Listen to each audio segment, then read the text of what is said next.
Hello, welcome to my series one of two parts of Durham Chess Congress, where I played in the major. So in this one, I've got the two first games that I played, games 1 and 2. Hope you like them. So I was under a lot of pressure here, but with it being my first major, and I was actually buzzing. So I was looking forward to this. So yeah, great location. Though, I started off when I got there. We got parked up in the car park, which was right next to the Premier Inn, basically. Yeah, got unpacked, went downstairs in the Premier Inn, had a couple of practice games and a couple of pints. Well, I'm saying pints. I was actually on cans of IPA because they didn't have any draft on at the time. It's only the bar down in the Premier Inn isn't all that like, but it's all right for what it is. So yeah, we had a couple of practice games before we went to the venue, the Dolphin Centre, and this was Friday evening. First game's at 7 o'clock. I was excited, so we got in, we got underway, and I had a good game. So let's have a look at game one. Okay, so this is game one. What an absolute way to start the Friday evening. The first game of the tournament, and we start off with the Reti, which probably turns into a bit of an English opening. I'm not as I say, I'm not really a master of openings, not at all. But I seem to like this setup at the minute with the fianchettoed bishop, which is when you've got this sort of setup. And I don't mind advancing these pawns on the C and D file. My knight comes out sometimes. I never know what I'm actually going to play, to be fair. So I could end up playing anything. That's why I don't mind my games.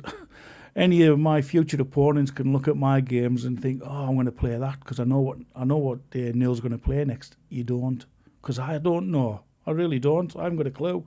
Could be anything here. I'm not sure. So it could be Catalan, could be English. It could turn into a King's Indian. I mean, yeah, I don't know.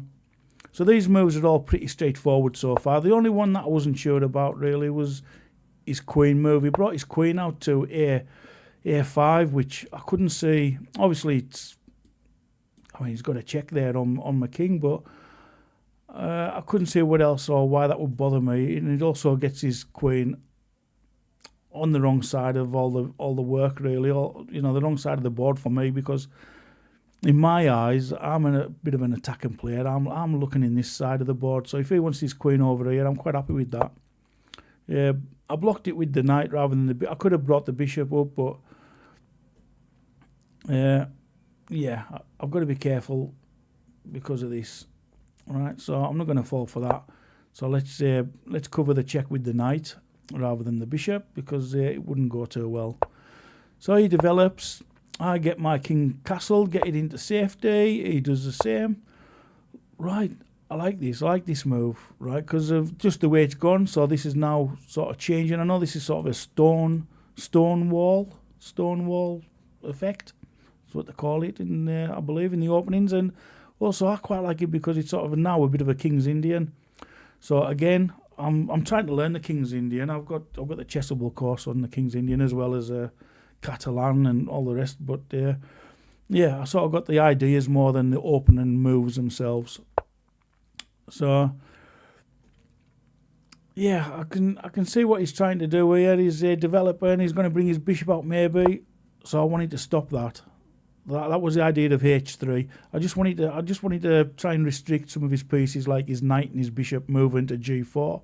So a lot of people don't like moving H3, but in this instance, I think it's a decent move. I could have played.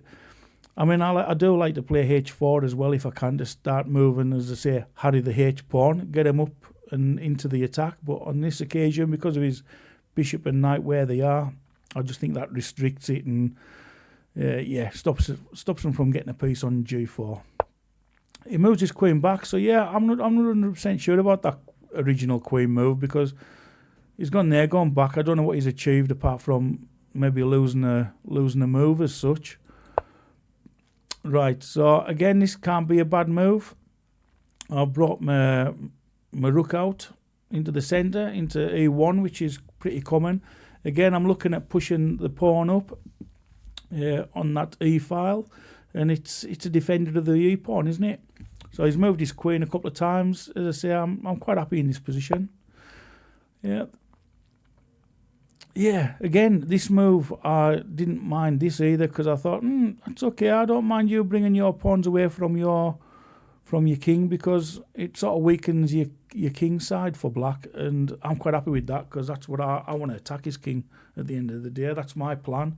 So it just gets it closer to me. So I'm happy with this. So now it's a case of shuffling my knight around, give it a couple of options to either move it to e3 or h2. I just want to get it in the attack, release the bishop as well. So my bishop's got the diagonal now. So because I'm looking at this, when you're attacking these positions, when the actual defender's got a fianchet or bishop, I just like to take. I like to take them if I can. I just believe that it works better for me if I can get rid of their bishop, because I find a fianchet or bishop is a good defender. So if I can exchange my bishop for his bishop, I don't think that's a bad trade. But I could be wrong. I could be wrong. So if I am wrong, then let us know. Okay, so he brings his bishop out, and I could see what the plan was here. When he moved his bishop to d7, I thought, yeah, he's going to put his queen there on c8, and he's looking at my h3 pawn. I couldn't see it being an issue for me, because obviously I could see that I could defend it. I brought my bishop out. Why not? That again, this is another move that's typical of the King's Indian. So I've seen this on the course where it belongs on f4, getting it amongst the party. He does what I thought he was going to do, which moves his queen and makes a battering ram on the h3 pawn. But as I say, I knew I could defend it by just moving the king to h2. So I'm happy in this position. At the minute, I'm actually classed as being slightly worse. It's 0.3, as you can see by the lines there. I'm just he's slightly better than me in this position, but it's nothing. That one move and it's sort of equal again. So that's how it goes. As you can see by the lines that the computer's wanting to play, we don't do the best moves here. You know, I can't even say why that's the best move. Why that is the best move there for him with the e. They want him to play this. That's a computer move, but I can't even see why. I can't even see why that's the best move. But this is where, when you're a club player at our level, at my level, this is why sometimes you don't play the computer moves, obviously, because you don't know the reasons by them and why they end up being good. Right, so he moves his king here till try and protect his bishop, because I believe that he probably thinks the same as me, and he doesn't want to exchange bishops. So I'll give him a little cheeky check, because I don't like him coming there. I don't like him protecting his bishop and stop me from getting in. So I had a feeling he would move back, and then I would move back, and I know he doesn't want to repeat. If you keep repeating moves, then it will be a draw, and he does not want to draw with me.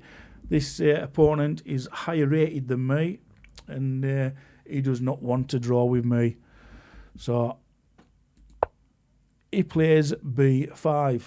So he's looking at counter-attack. He's thinking, right, come on, he needs to make some play of his own. Let's start moving the b pawn and let's get into some counter-attack. But Neil's right in there. I'm like, I want that bishop. I want that g7 bishop. You give me that bishop.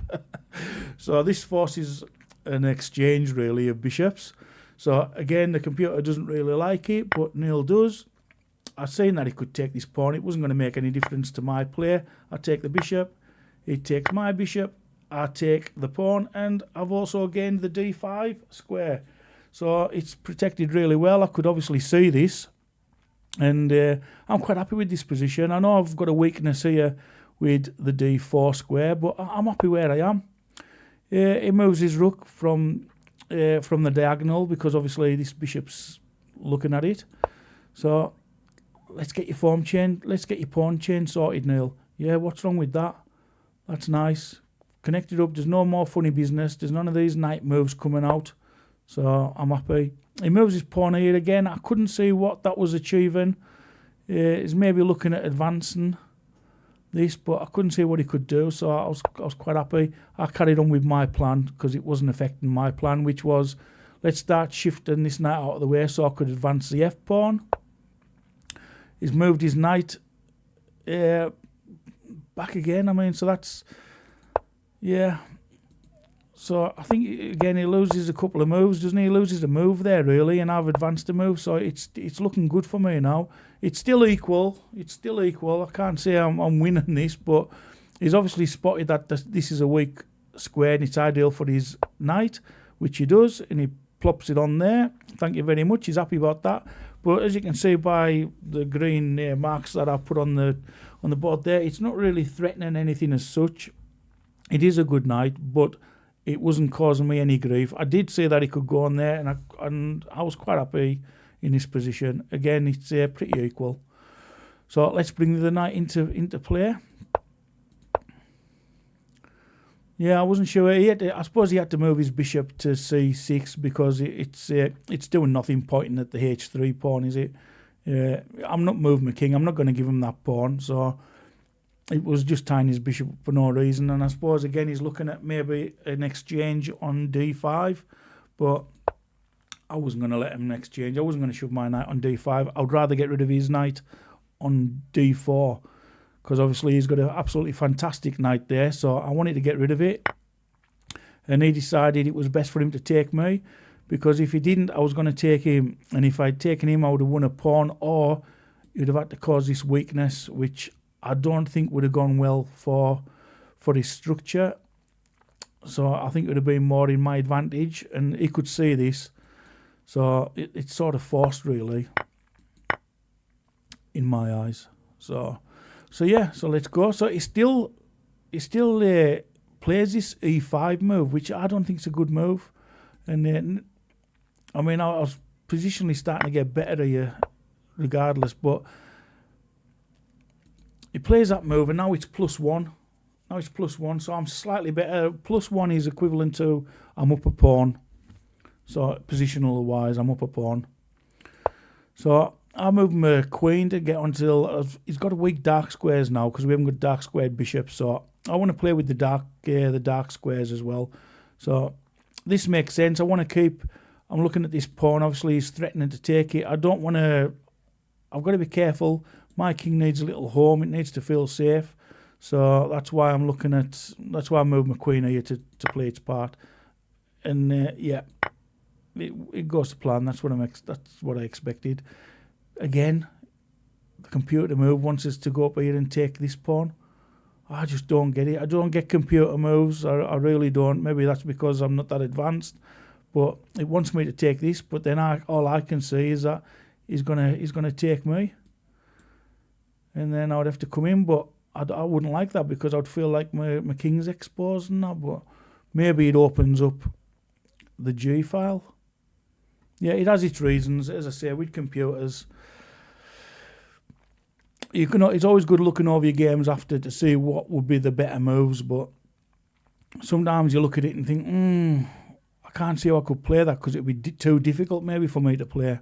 But you've got to remember here as well, I take this pawn, I'm 1.5 plus now. So I'm I've gone up another half a pawn. I'm nearly 2 pawns better here, positional wise. So it's not a bad move.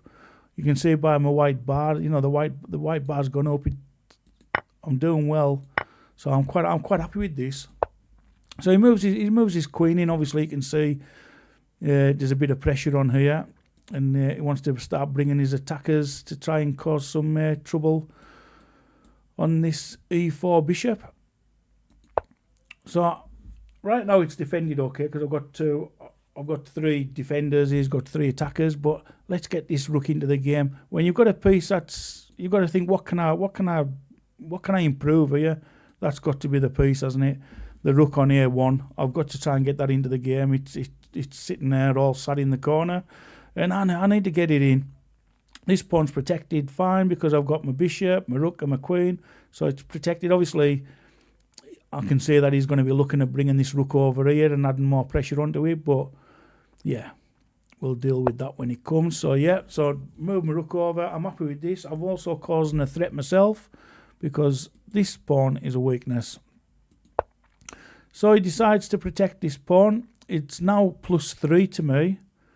+3. So this is, I suppose this will be classed as I'm winning this now, rather than just a small advantage. I'm actually winning this.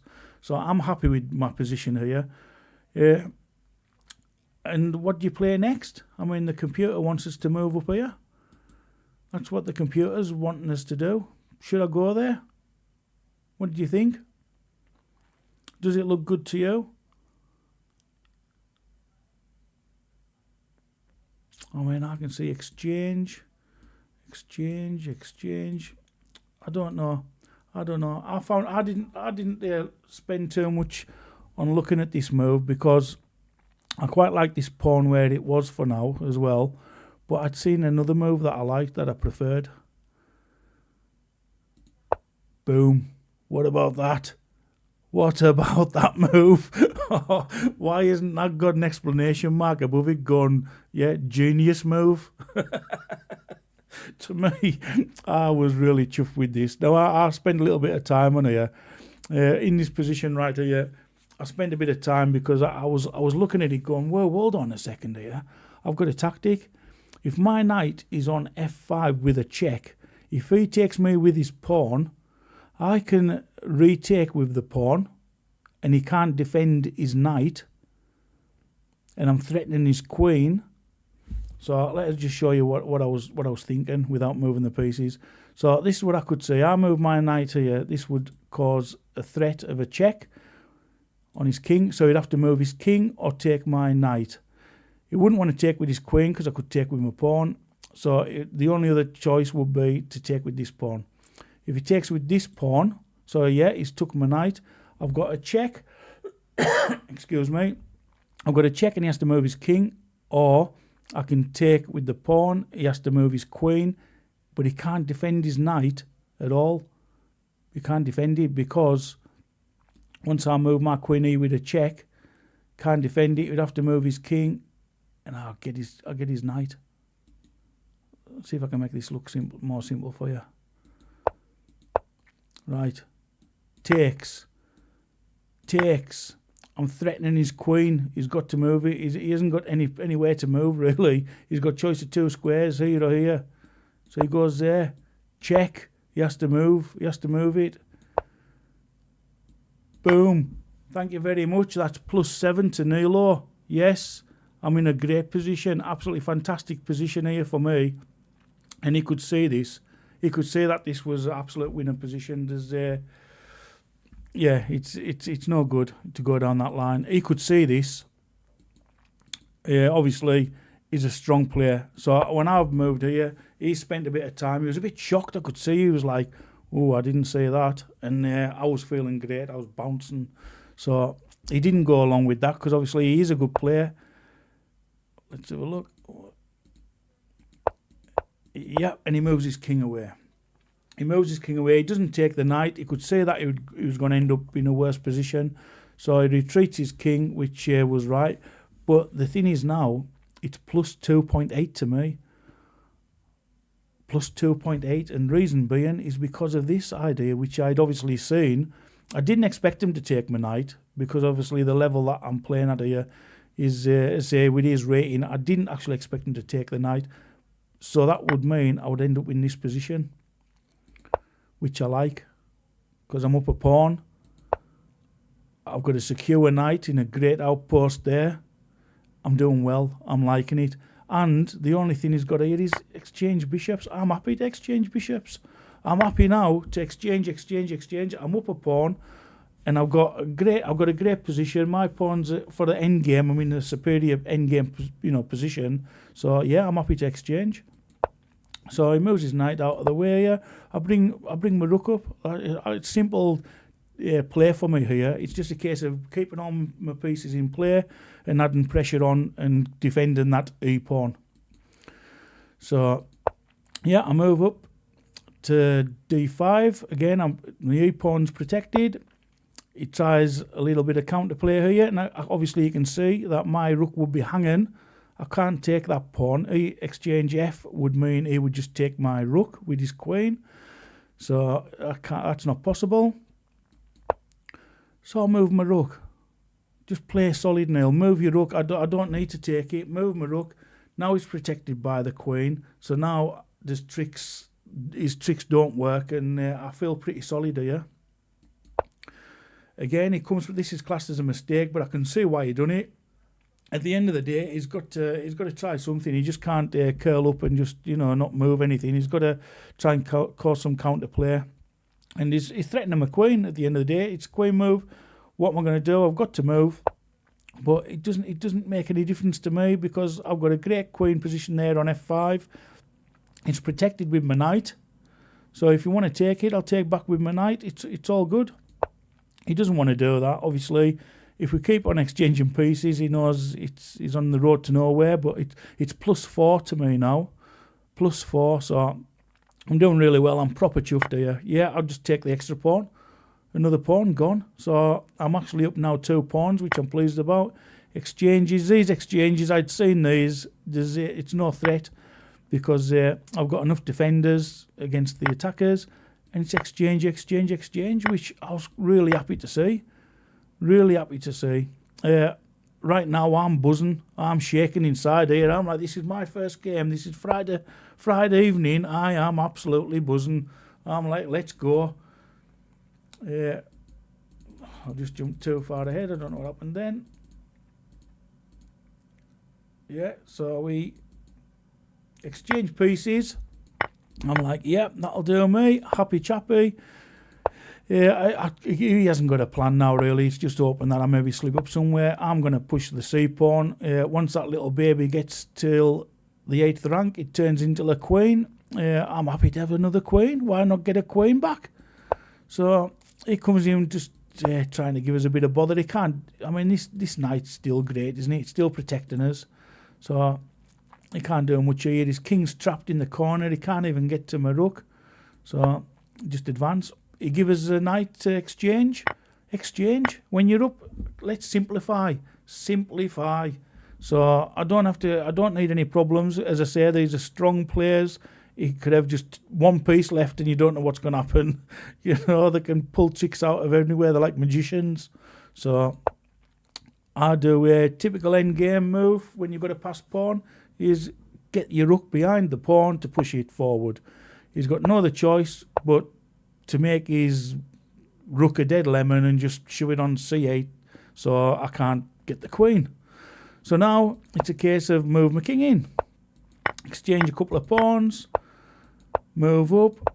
Protect the rook with the pawn on c4. Yeah. Typical manoeuvres. All I'm going to do now is start advancing this g-pawn, isn't it? But before I can do that, let's get rid of the checks. So now he can't check us with his rook. He's got to go back. If he doesn't go back to c8, then it's just a queen. So now it's just a case of move my rook. I mean, I didn't have to do that. I could have moved my king here first. But I've got to be careful. I don't want to give him any stalemates or anything. So yeah, just carry on. And guess what? He resigned. Yes! Yes! It's my first game. First game in the majors on a Friday evening. And I'm 1-0. Thank you very much. My first game. I am absolutely buzzing here. Absolutely chuffed to bits. Couldn't wait to go for a pint. Absolutely buzzing. Yeah, I was really chuffed. I really enjoyed that game. Probably one of my best games, to be fair. It was excellent. I was really pleased with my performance. So, yeah, all good. 1-0. Come on, Neil. Come on. Look at the accuracy. Look at the accuracy on game 1. I'm really chuffed with that. 95% accuracy. And my opponent played 91% accuracy, which 1 mistake, 7 inaccuracies. I played 3 inaccuracies. That's strong. That's a good game. I'm really pleased with that. So that's definitely one of my best games. You can't go wrong when you've got that 95% accuracy. Come on, let's have it. That's my first game out of the way. And let's hope this continues into my second game, eh? So I'm pleased with that. Nice one. Wish us luck on the second game. Hey, that's a good start, isn't it, for the Friday evening? Game 1 with a win. Happy days, let's have it. So I was proper chuffed on the Friday, so I went and celebrated with a couple of pints, as you do, and it was all good. So Saturday morning, I had a bit of a hanging headache. To be honest with you, I wasn't feeling at my best.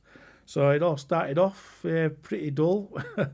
Got up, went down, got myself sorted, went to the venue. It was 9:30, I think, 10 o'clock for the first game, and got underway. So let's have a look at game 2. Surely, not another win. Surely, I won my first game. This can't keep going on like this. Well, okay, it's game 2. Let's get on our way. I'm black in this game. Starts off with c4, which I believe is the English. c5. These are typical English moves. Again, I don't know it very well, but I do know a little bit. I quite like his position as well, to be honest. I've had this a few times.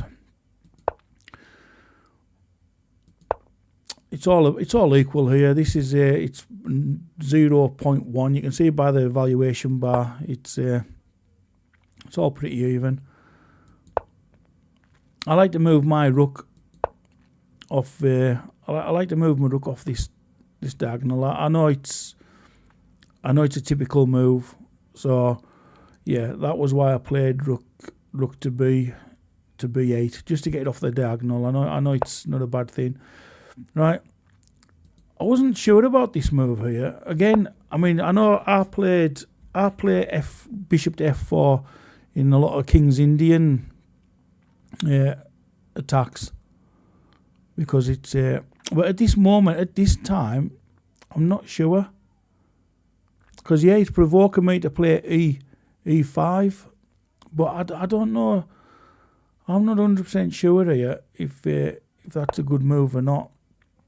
I mean, going by the computer, he's done the right thing, because he's now up 0.5, which is, you know, a slight advantage by half a pawn. But I don't mind it for black. Saying that though, if I was white, yeah, you know, it's similar to my first game, isn't it? When I was white, I wanted to try and encourage him to play e5, and I would have been looking at this for white and get that stone wall structure that I've got here with black, and then I would start the attack. But yeah, so he moves his bishop to g5 there. I'll get my bishop into play, because obviously this square's a weakness. This square's a weakness, and I know that sometimes they can get, if he gets something like his pawn up here on e4 and his knight placed on d5, it can be quite strong for white. And that makes sense. Again, that this rook move, it's pretty typical in these structures. I try and kick his bishop. I'm happy if he wants to exchange it, but he's taking it back. Again, he didn't really want to exchange his dark squared bishop for my knight, because obviously this leaves me with a good, strong defensive bishop, and he can't get rid of it if he's exchanged his dark squared bishop as well. So again, this was very similar to the first game, as in when it comes to the bishop scenarios, there's a defender and an attacker. So maybe he's a bit premature with the first bishop moves. Maybe he should have had his queen on c1 first, and I don't know, I'm not sure. Again, this player, by the way, is a lot stronger than me. Yeah, so he's probably got better ideas than what I have. But okay, so I've got my queen lined up with the bishop as a batter rat. As I say, I'm looking at if I can exchange. I'm quite happy with this exchange, my bishop for his bishop on the white squares, because that's a good defender. He does the same thing. He does the same as me here. He's looking at, yeah, okay, he should have maybe done this first time round, looking at this attack on the h6 pawn, but my king goes and protects, so it's still all good. This is a mistake. And I think the reason being is because this knight, it should always be threatening to jump onto this d5 square, but because of this knight exchange and the doubling of his pawns on the e file, it does give me an advantage.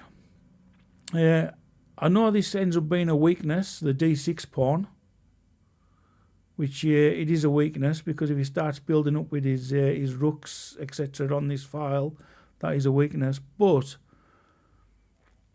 it's only a weakness if you can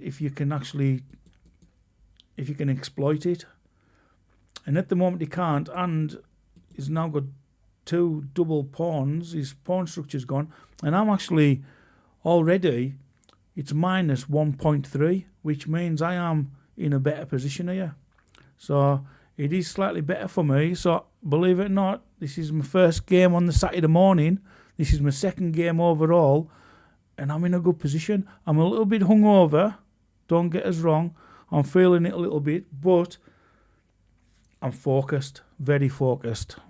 I move my knight onto d4, which can be a bad move. I'm happy if he wants to exchange it, and I can't see why that wouldn't be bad for me, because again, this is a weak pawn. So if I end up exchanging here with either one of these, say for example, this weakness is covered, and I could end up getting a pass pawn on d4. Wow. Right, now I also had other threats when I played this move. I was also threatening to go here and exchange his dark squared bishop, because obviously I'll be threatening his queen. He'd have to move his queen and I'll get his bishop. And I was also threatening to take this pawn on e7, which was a check with the king and the queen. So my idea was, when I landed on d4 with my knight, it was a forced exchange. That was my idea. It's forcing an exchange, right? And that would give me the structure that I wanted with my pawns. So this weakness wouldn't be a weakness. I'd have a pawn on here, which would be an absolutely excellent pawn when you go towards the end game, because it would only have one pawn to pass, and it would be strong out of a good outpost possibilities coming up. It would be protected. I've got a good bishop. That would be, well, I'm saying a good bishop. It would become a good bishop if, say, if I exchanged the knight. So this is what I was looking at. Oh, it's saying go this, take it with this pawn, but I mean, either one, it's still a better position for me. Either way, and I like it. I like this position. So this is what I was actually trying to force, and then obviously you'd have moves, like bringing your rook over and getting some play over here on the queen side, and I quite like this. I quite like the position, but I moved here and he didn't take it. As soon as he didn't take it, I was like, whoa, what's going on here? You can't do that. You can't do that. We've only been playing for a matter of maybe 15 minutes here, 15, 20 minutes we've only been playing. What are you doing? Check. Oh, he's seen it. My opponent spotted this. He's sunk in his chair. I really felt it for him here. Oh, I could see it in his eyes. He was like, oh my God, I can't believe I've let that happen. Moved his king, and I tried to, with my hand shaking slightly, I took his queen. I felt it for him. And at this point, my opponent slumped back in his chair and he said, I should resign. And he didn't resign. He said, because I've got 4 hours to the next game. So fair play to my opponent here, because a lot of people would have just resigned. But again, he's a stronger player. He's a better player than me overall. And on this occasion, it was the first game on the Saturday morning. It's game 2. I am buzzing, absolutely buzzing. Now the hangover's gone. I'm feeling absolutely top notch. I'm like, I am going to win this second game. I was absolutely ecstatic right now. I was absolutely buzzing. So he took it, and I'm like, right, he's not going to resign. He said he's not going to resign. He might as well play it out. So let's simplify things with exchanges. Let's simplify. What did I do there? I just took his pawn with the bishop. I wasn't bothered, was I? Look, I'm like, I was looking at my cell going, I've just given my bishop there for a pawn. But this is, I say, I'm not going to spend too much time on this because, to be fair, it's obviously easy for me to play because I'm up an actual full queen. But I've still got to be careful because there is always tricks and these are strong players. So I'll just play these through quite quickly. I say, I want to keep the initiative. I keep the attack on. Make sure that he can't get into me and he can't give us any issues. Yeah, he's giving us threats, moving, shifting around. That's a mistake as well because, as you can see, I've got a chance of mate now. Yeah, and I was that nervous. I could have mated him here in one move. Queen takes bishop is checkmate. No, I didn't even see that. Yeah, I'm shaking it a little bit. I'm like, oh my God. This game went really quickly as well, by the way. This is all over and done with. He was playing fast. This is all over and done with probably within 20 minutes to half an hour. It's like a blitz game. And I've learned as well, I can't start playing fast. When you're in a winning position, the worst thing you can do is when your opponent starts playing fast, is you start playing fast.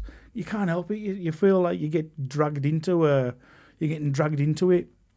Don't fall for it because that's when mistakes happen. And like this, I didn't even see this move. I didn't even see queen takes bishop is mate. I took with the rook. I took with the rook. I can't believe it. Afterwards, at the time, I thought it was the right move. At the time, I wasn't. I'm not laughing here or anything. I'm like, yeah, that's the right move. And he moves his king, and then obviously I've got a check. He moves his bishop, and it's checkmate. I finally delivered checkmate, but that could have been done 4 or 5 moves ago. But there you go. This is what happens when you're feeling the pressure in a tournament game. It's not easy. Yeah, I felt sorry for my opponent on that game. It was one of his. It was a bad game for him. It was just a blunder. It happens. So, but guess what? 2 games, and that's 2 out of 2. 2 out of 2 in the majors on my debut. I can't believe this. Can't believe it. What's my accuracy on that second game? What is my accuracy? 97%, guys. 97% accuracy. Don't get us wrong. I suppose it was an easy game. The moves were easy enough for me to find as such. I played 2 inaccuracies with 97% accuracy. I am chuffed to bits. I'm thrilled with that. My opponent obviously made that blunder. And since the blunder, he made 2 mistakes and an inaccuracy. I mean, it's hard to play when you're a queen down. So he's still got 87% accuracy, which, to be fair, that's the level that you're playing at here in these majors. So yeah, 97% accuracy, guys. That's 2 games, two great games for me. So it doesn't get any better than this. I'm on board too. Now. I mean, I'm right up there. I'm there with the leaders, so it's all looking good. I'm in a great position. So let's see what happens in game 3. Come on. Well, doesn't get better than this, does it? First 2 games, won both. We're on a roll. Come on, yay! And I had a hangover this morning. Suffering like a good one, but it just shows you can have a few pints and the brain still works. So keep it up. Let's see how we do in the second game. Hopefully it's a quick one, and then we might be able to get a pint in later or a shandy. See you later. Bye. Well, what did you think of that game as well? I mean, I was proper chuffed with that game. 2 wins out of 2. I mean, Friday night, Saturday morning, I'm absolutely oh shit, I didn't know what to do. I was like, this can't be right. Something's going on here. It's a fix, isn't it? Someone's going to jump out behind the screen in a minute. 2 out of 2.